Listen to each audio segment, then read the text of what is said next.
Wudhu seorang khatib sholat Jumat. Saya hanya menginginkan jawaban dari mazhab Malikiyah mengenai persoalan berikut.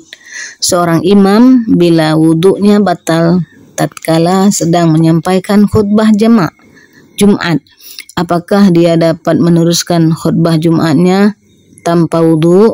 Jika wudhunya batal pada waktu antara khutbah dan salat, apakah dia dapat meminta orang lain untuk menggantikannya sebagai imam salat Jumat?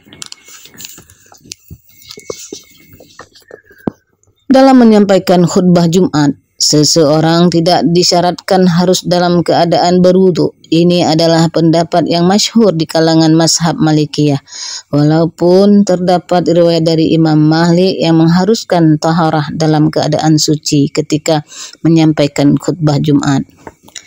Dengan berpegang pada pendapat yang masyhur di kalangan mazhab Malikiyah, seorang imam dapat menyampaikan khutbah Jumat dalam keadaan tidak mempunyai wudhu.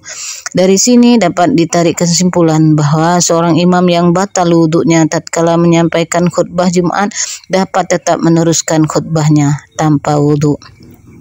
Setelah khutbah, dia harus segera berwudhu untuk mengerjakan sholat Jumat. Kalangan mazhab Malikiyah mensyaratkan bahwa dari khutbah ke sholat Jumat harus muwalat, bersambung, yaitu tidak boleh disela oleh waktu yang paling panjang menurut kebiasaan berlaku. Selang waktu tersebut ditetapkan tidak boleh daripada seukuran waktu untuk mengerjakan 2 rakaat salat yang ringan.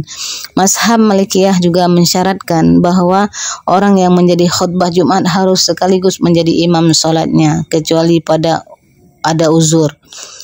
Oleh karena itu, dalam kitab-kitab fikih mereka, kalangan mazhab Malikiyah mengatakan bahwa seorang imam sholat Jumat harus memenuhi 2 syarat berikut.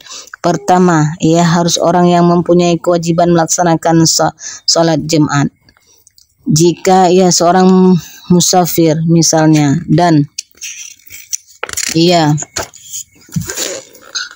berniat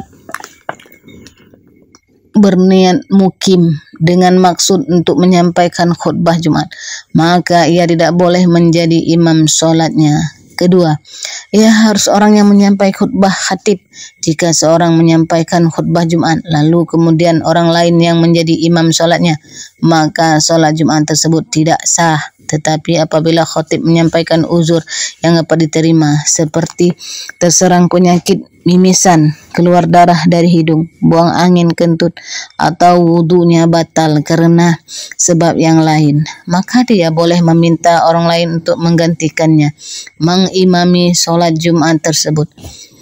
Ini apabila uzurnya tersebut tidak hilang dalam waktu yang dekat, yaitu waktunya seukuran waktu mengerjakan 2 rakaat salat, di mana pada setiap rakaat dibaca surah Al-Fatihah dan 1 surah lain. Jika uzurnya akan hilang dalam waktu yang dekat, maka dia harus menunggu hingga uzur itu hilang, kemudian mengerjakan sholat Jumat bersama yang lain. Dari semua keterangan di atas, kita dapat memahami bahwa seorang imam dapat meneruskan sholat khutbahnya tanpa wudhu. Bahkan dia boleh menyampaikan khutbah tanpa berwudhu sekali sejak awal.